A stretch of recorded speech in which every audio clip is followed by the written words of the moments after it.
I have a son-in-law. He was 29 years last April, the 10th of 2005. And me and my wife were on Cumberland Island. We knew he'd been sick, but the doctor thought it was just a viral infection. And they called us, our daughter called us while we were on the island. And she said that he had just had a bone marrow tap, and they said he had leukemia. 89% of his cells were cancer. Well, we got off the island, drove back to Cartersville, which took us about 6 hours. Got home about 1:30 in the morning. My wife laid down for 2 hours and headed up to North Carolina. When she got there, she called me that morning after the doctor come in, and she said, "Honey, he's bad." She said, "He can't get out of bed. He can't even hardly lift his arm. The doctor said he's got maximum 3 weeks to live, probably only going to make it 2. We got to help him get his affairs in order." And when I hung up with her, I was depressed. They've been married 5 years. Well, a friend of mine called about a minute after my wife hung up. And he said, "What's the matter, Tim?" I said, "My son-in-law's only got probably a couple weeks to live. My wife don't think he'll make it that long. He's got a rare type of leukemia, and he's going fast." He said, "Tim, there's something will help him." He told me about Immunocal. I said, "How do you spell it?" He goes, "I don't know." I go, "Where does it come from?" He goes, "California." So I said, "Well," I said, "anything's worth trying." So we got our other daughter on the internet. She found out it comes out of Montreal, up by Montreal. And she did research on it real quick. She said, "Dad, this looks promising." So I said, "Order it." I gave her my credit card number. I said, "Have them overnight it, because we need this immediately." On Monday, they did his bone marrow tap. His red blood count was down to 4.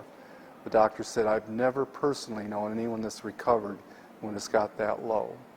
And he said his cancer cells being 89% in the bone marrow, that's as bad as being 100%. We got the Immunocal Tuesday afternoon. He took it one time then, he took it 4 times Wednesday, gave it to him once Thursday before they drew his blood. When they came back with the results of the blood work, it had went up 2/3 of a point where it had been going straight down. The doctors, though, said, "Don't get excited. It could be cancer cells reproducing." But on the following Monday, when they drew his blood again, it was up to 5.85. Well, in 2.5 weeks, he was out of the hospital. He had strength. His infections were gone. In fact, it's funny. He'd been on the Immunocal about 4 or 5 days, and we didn't know what was happening with the cancer. We just knew he was feeling better. He was able to get up out of bed and go to the bathroom on his own, which he had to use a bedpan before. The doctor came in. I wasn't there, but my daughter said the doctor came in, and he was in the bathroom, and he goes, "Where have they taken him?" She said, "Nowhere." He goes, "Well, where is he?" She said, "He's in the bathroom." He goes, "How did he get there?" She said, "He walked." And the doctor said, "How?" So Andre's come out, and the doctor was amazed. They had not told the doctors we were giving him Immunocal. So 2.5 weeks later, they let him leave the hospital. Now at the 2-week point, we were there on Sunday morning when the doctor, main oncologist, and about 6 interns came in. I asked her what she thought about the Immunocal. I thought she knew about it by then. She didn't know anything about it. Well, I showed it to her, but she did no research on it. But one of those interns did, and I don't know which one it was, but that was Sunday. We were there. He came in Monday. He handed my daughter a prescription. He said, "This is for 4 packs a day." And he looked at her husband, and he said, "Whatever you do not quit taking this product." He said, "With this prescription, us saying you need it, possibly your insurance company will cover it." And he said, "Keep taking it." Well, a half week after that, he was out of the hospital. His infections were gone. They had disconnected the IVs and everything.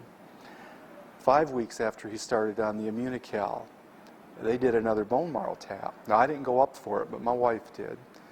She called me, and I thought it was bad news. She says, "Honey, they just did the bone marrow tap." And I'm going, "Oh, no." I said, "What's the matter?" She said, "Nothing.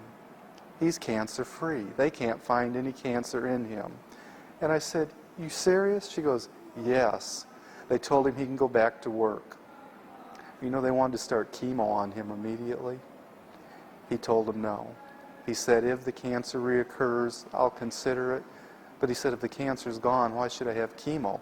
The doctor says, well, just to be safe. He said, no, I'm not going to do that. He did agree to a chromosome check every 2 months, because he said that's where the cancer would first show up again. And this is May, so last April the 10th here was a year ago, and every time he gets the chromosome check, it's fine.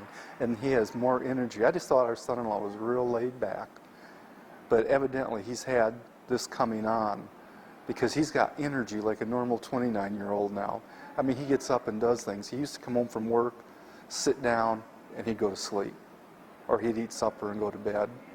And now he's got energy. He does things. He's on the go.